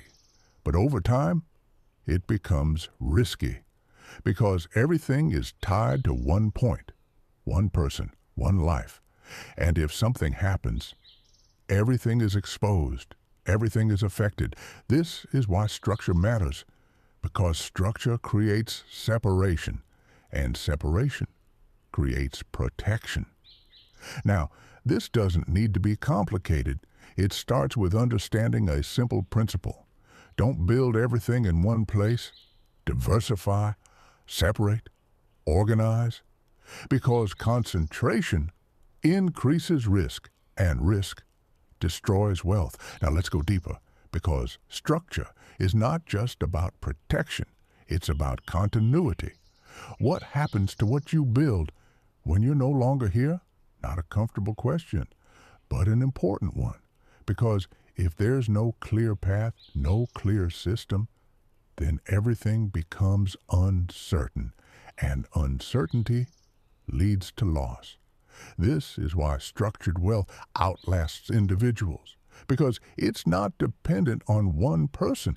It's guided by systems, rules, frameworks that continue, even when you're not there to manage them. Historically, this is how long-term wealth survived, not through luck, not through constant growth, but through intentional design, systems that allowed wealth to be controlled without being exposed and transferred without being lost. Now, here's the key. You don't need to be at a high level to start thinking this way.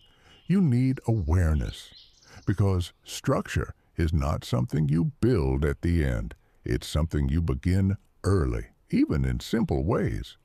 Organizing your finances, separating your spending from your investing, creating clarity around what you own and why you own it. Because clarity is the foundation of structure. Without clarity, everything is mixed. And when everything is mixed, Mistakes happen. Now let's talk about control, because this is where people get confused. Structure does not mean losing control. It means defining control, understanding where it exists, how it operates, and how it continues, because control without structure is temporary, but structured control can last beyond you. Now imagine this. You build assets, you protect them, you organize them, you create clear systems. What happens?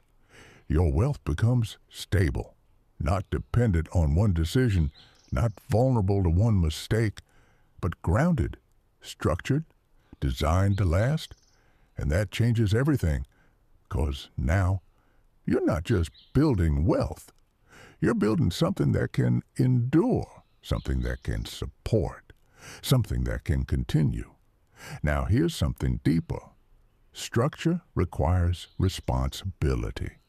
Because once you start thinking long-term, you realize your decisions affect more than just you. They affect the future. And that awareness changes how you act.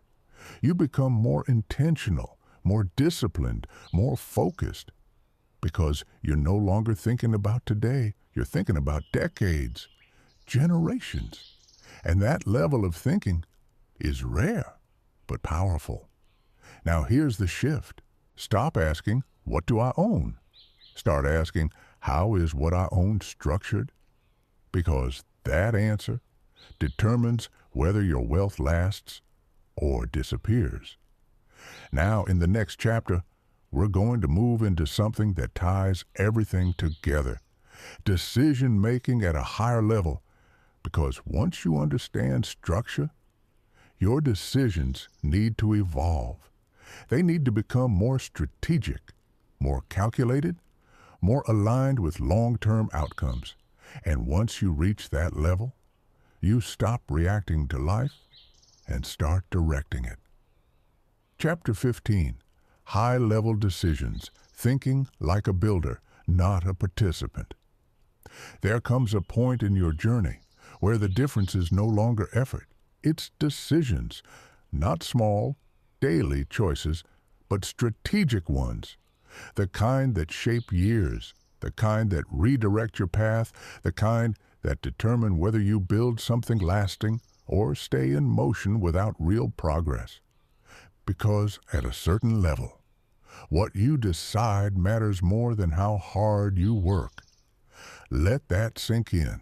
You can work endlessly, but if your decisions are misaligned, you stay stuck.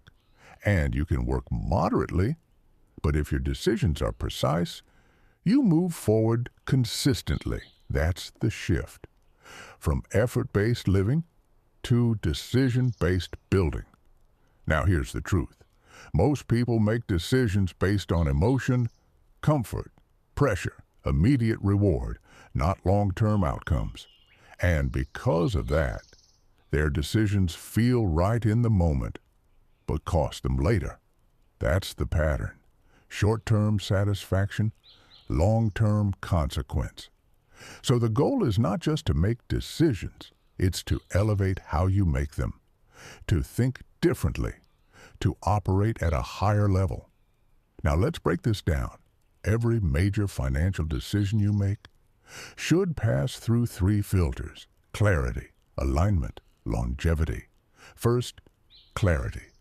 Do you fully understand what you're doing? Not partially, not vaguely, clearly. Because confusion leads to mistakes.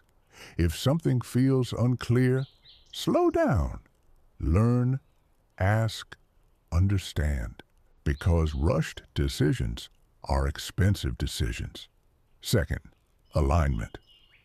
Does this decision move you toward your long-term goals or away from them? Because not every opportunity is the right opportunity. Some look good, but don't fit your direction. And if you say yes to everything, you dilute your focus. You scatter your energy. You lose momentum. So you become selective, intentional. You say no more often. So your yes carries weight. And third, longevity. Will this decision matter in 5 years, 10 years? Or is it just solving something temporary? Because temporary thinking creates temporary results. But long-term thinking builds stability.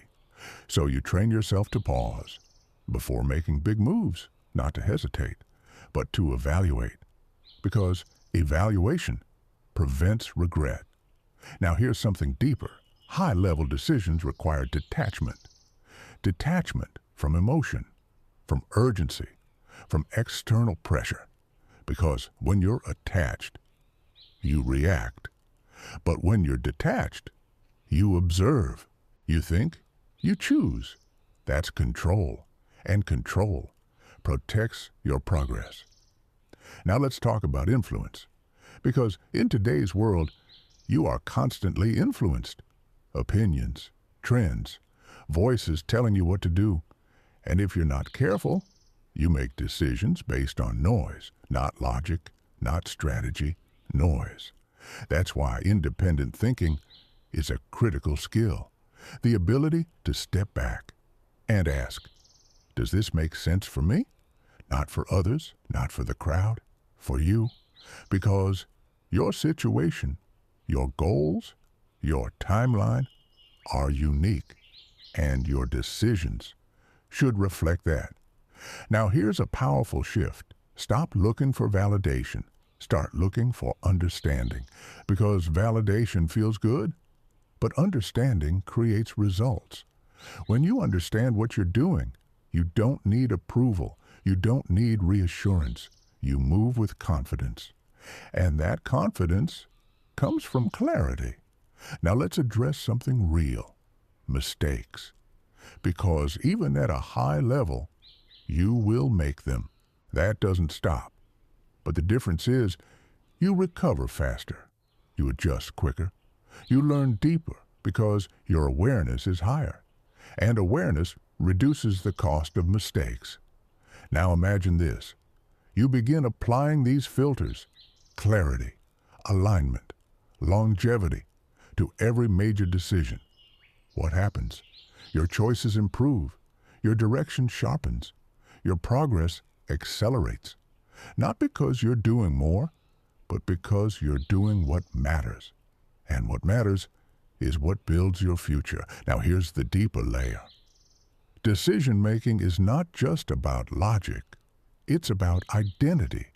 Because the level of your decisions reflects the level of your thinking. And your thinking reflects who you've become. So as you grow, your decisions evolve. They become more strategic, more intentional, more aligned with long-term outcomes.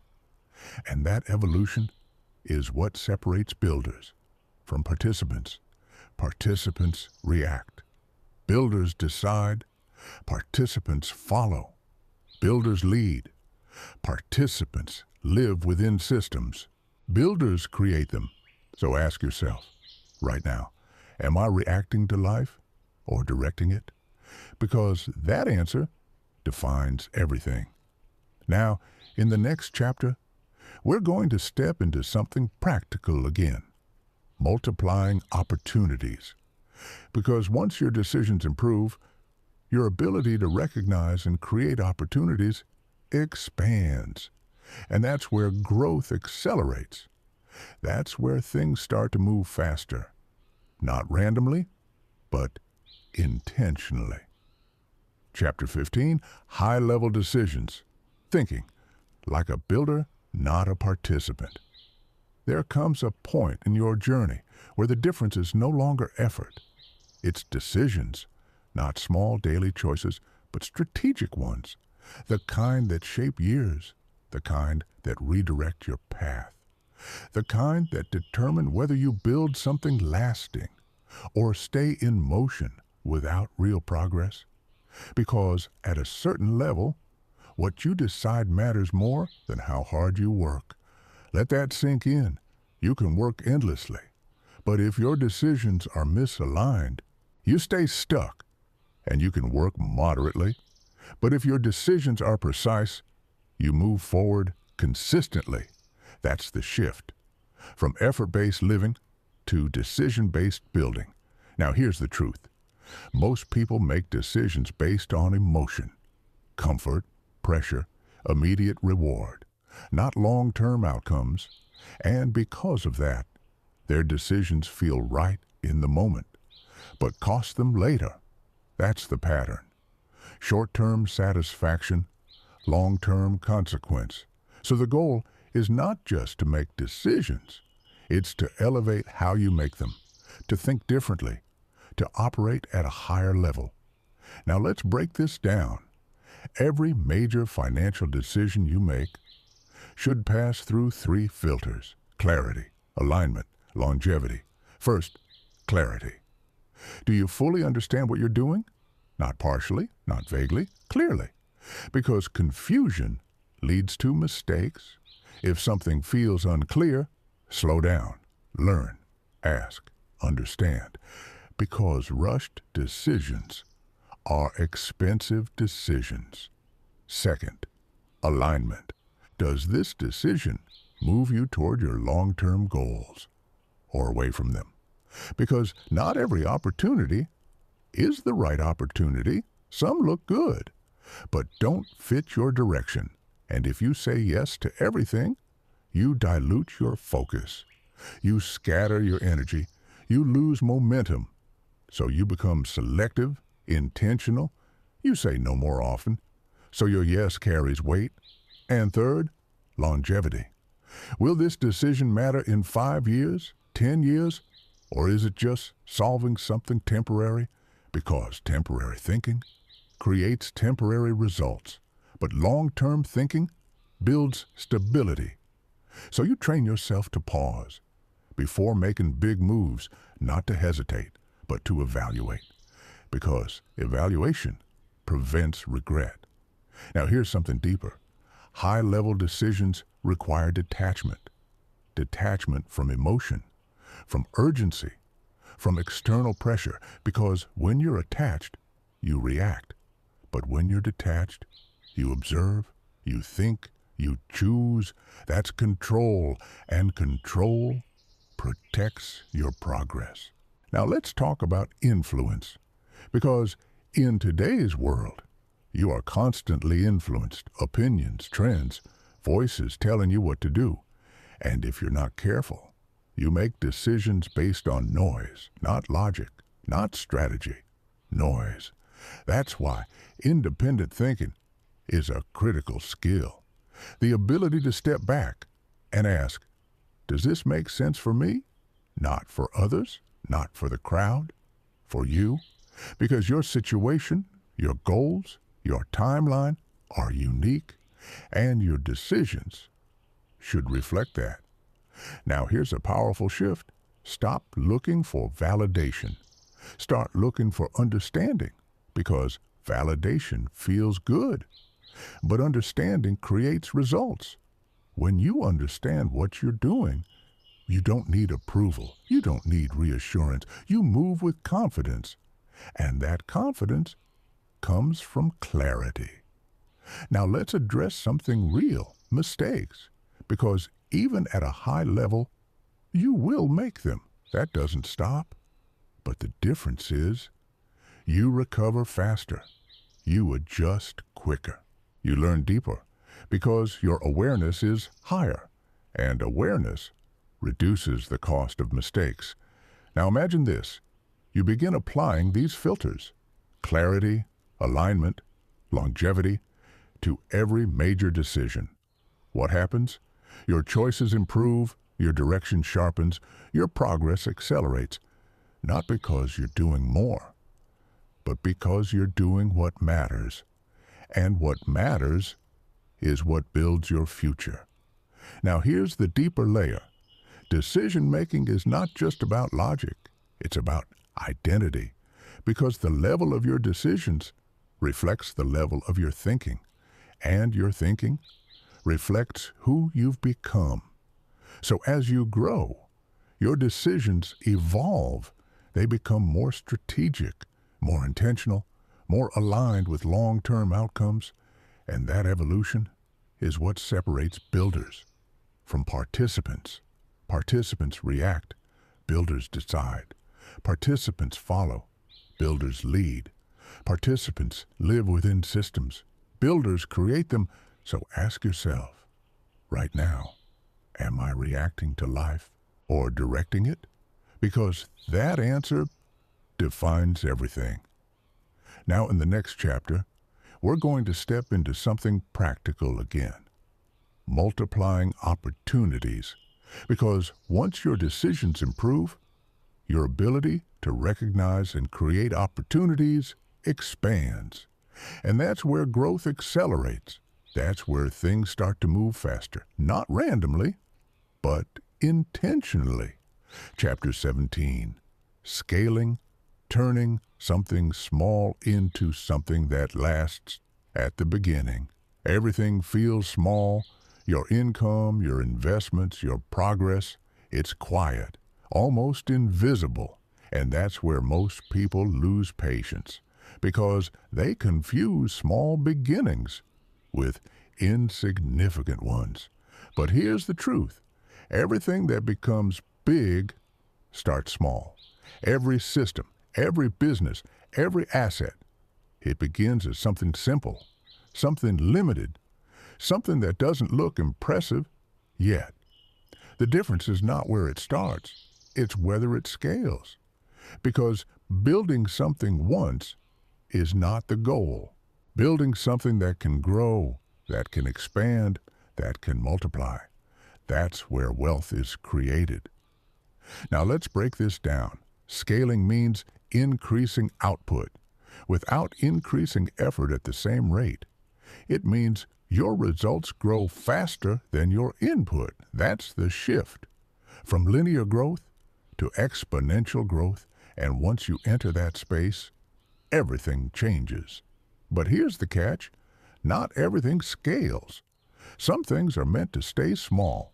Some things depend entirely on your time, your presence, your direct effort. And those things will always have limits. So the question becomes, what are you building?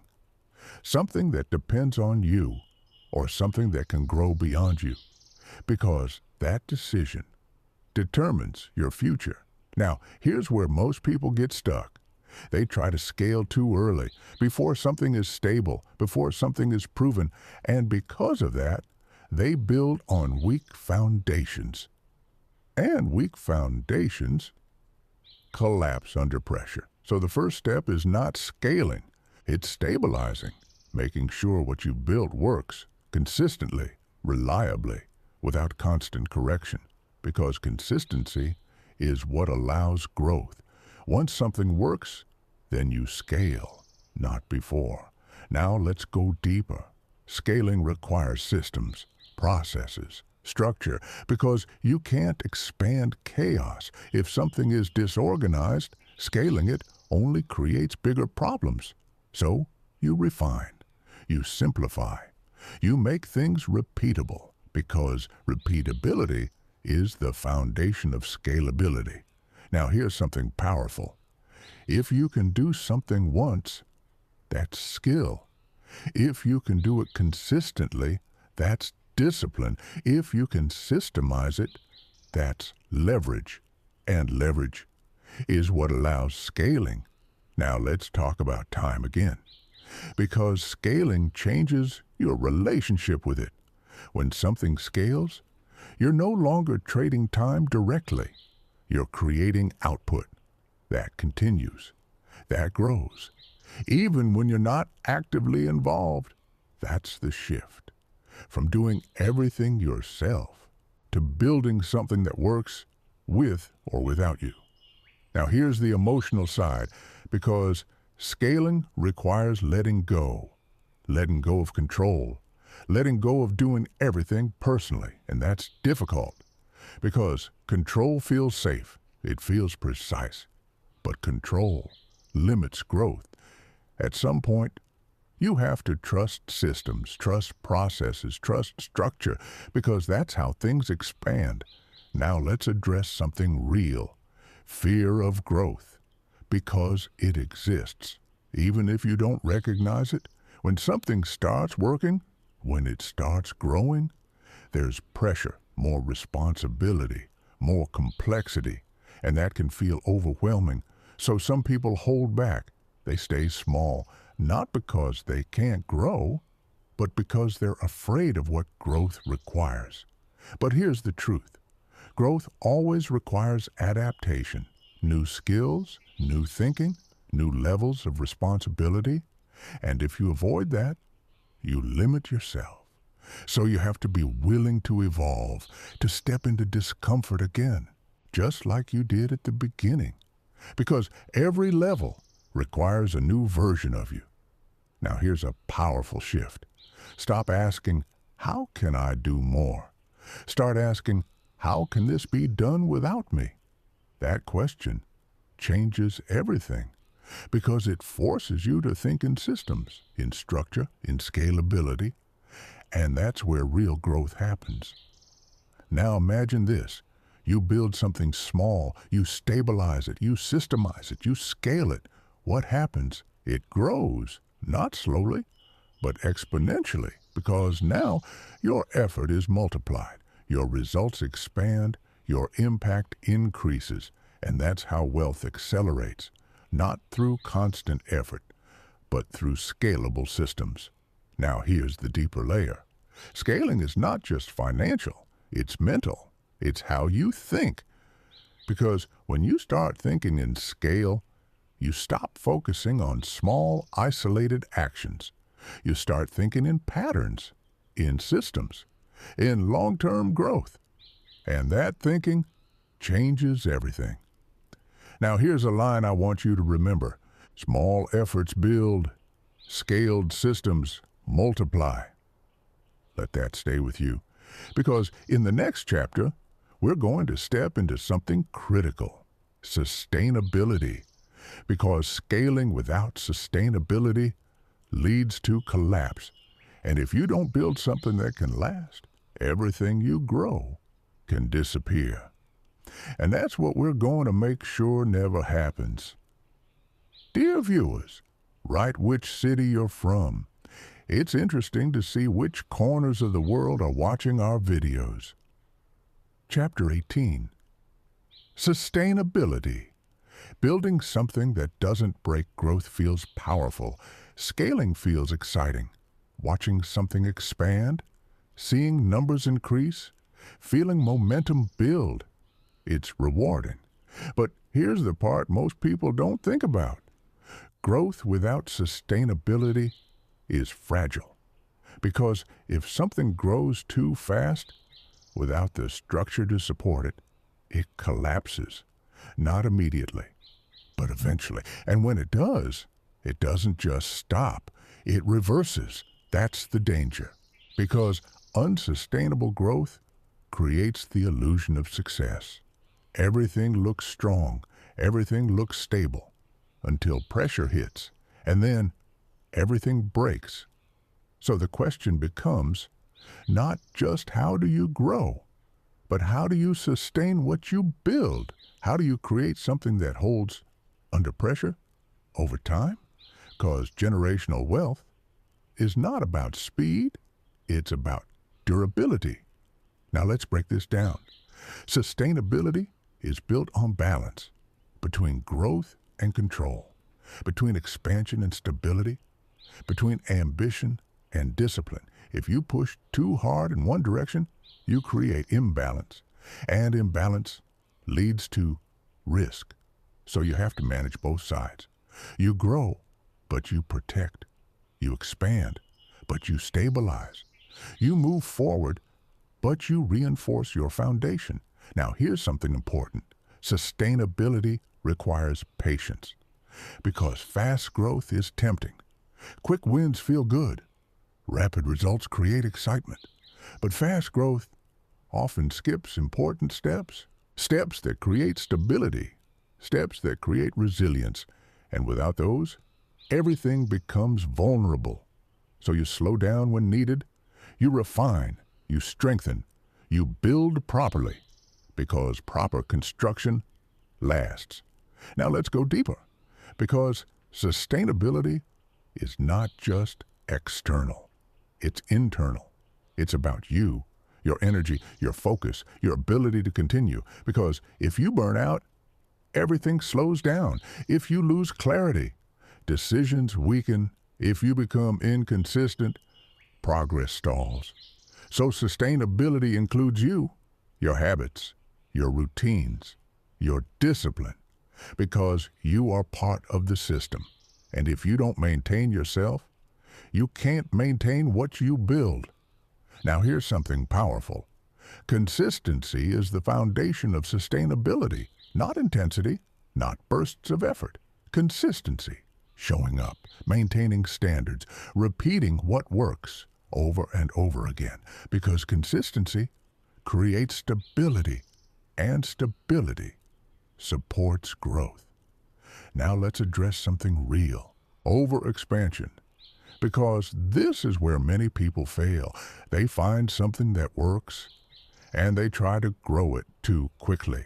So you detach from emotion, and you anchor to behavior. What you do matters more than how you feel every time.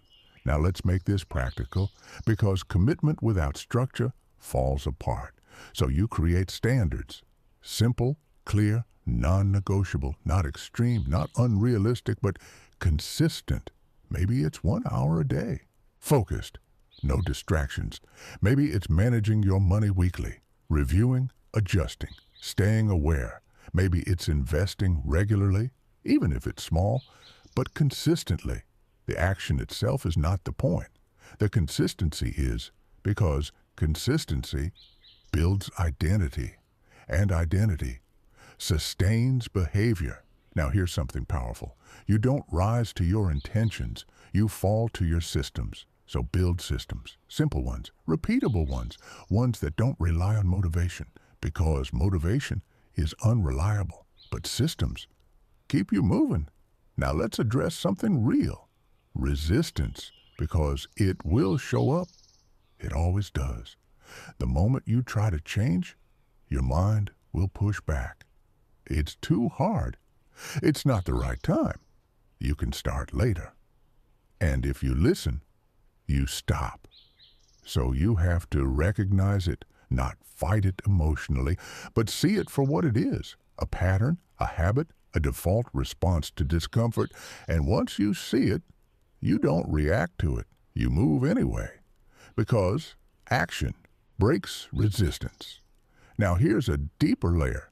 Commitment is not about being perfect. You will miss days. You will make mistakes. You will feel off. That's normal. But the difference is what you do next. Do you stop, or do you continue? Because continuing is what builds momentum, and momentum is what creates change. Now imagine this. You commit, not perfectly, but consistently. You show up, you act, you build. What happens? Your life shifts, not instantly, but steadily, and that steady shift becomes transformation.